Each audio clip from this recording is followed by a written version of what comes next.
সুপ্রিয় দর্শক আসসালামু আলাইকুম। দূরে এবং কাছে, দেশ এবং বাইরে যে যেখান থেকে আমার ভিডিওটি দেখছেন, আশা করি সকলে অনেক ভালো আছেন।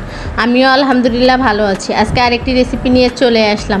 আজকে করে দেখাবো পাকিস্তানি মুরগি দিয়ে কিভাবে রান্না করবেন, সেই রেসিপি আপনাদের সঙ্গে শেয়ার করব। চলুন তাহলে রেসিপি শুরু করে দেই। এখানে আমি মুরগি কেটে ধুয়ে ভালোভাবে পরিষ্কার করে নিয়েছি।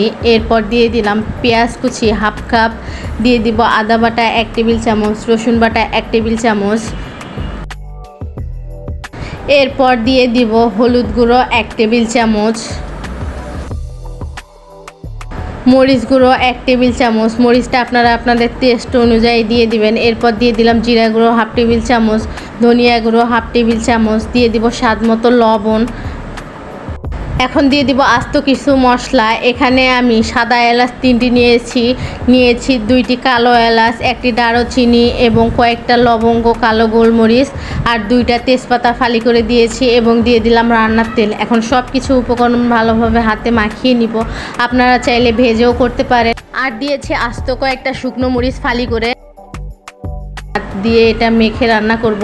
এরপর সামান্য পরিমাণ পানি দিয়ে বলক আসা পর্যন্ত অপেক্ষা করব। দেখুন আমার বলক চলে এসেছে। এই পর্যায়ে একটু নেড়ে চেড়ে দিব, দিয়ে ভালোভাবে মশলার সঙ্গে মিশিয়ে নিব। মিশিয়ে নেওয়া হয়ে গেলে আবারও ঢাকনা দিয়ে ঢেকে দিব ঝোলটা টেনে আসা পর্যন্ত। ফিরে আসলাম কিছুক্ষণ পর, ঝোলটা কমে গিয়েছে। এই পর্যায়ে একটু আমি কষিয়ে নিব মাংসটা নেড়ে ছেড়ে। এই পর্যায়ে আপনার চুলার জালটা একদম লোতে করে দিতে হবে, নয়তো মশলাটা নিচে লেগে যাওয়ার সম্ভাবনা থাকতে পারে।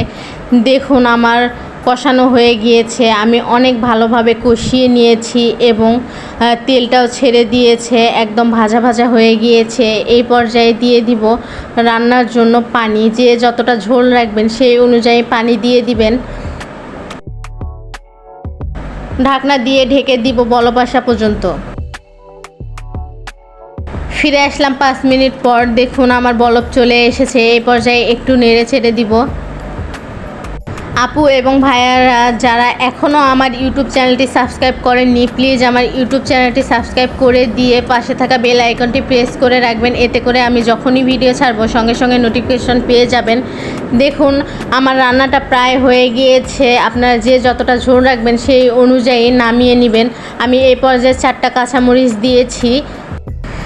কাঁচামরিচ দিয়ে 5 মিনিটের জন্য ঢেকে রেখেছিলাম এবং দিয়ে দিলাম ভাজা জিরের গুঁড়ো হাফ টেবিল চামচ ছিটিয়ে দিয়েছি। এখন নেড়ে চেড়ে দিয়ে কিছুক্ষণ অপেক্ষা করার পর চুলা অফ করে দিয়ে নামিয়ে নিব।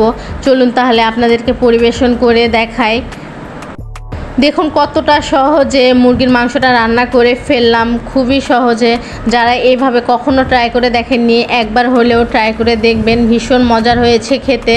আজকে এই পর্যন্ত, আবারও অন্য কোনো ভিডিও নিয়ে আপনাদের মাঝে চলে আসবো। সেই পর্যন্ত সবাই ভালো থাকবেন, সুস্থ থাকবেন। আল্লাহ হাফেজ।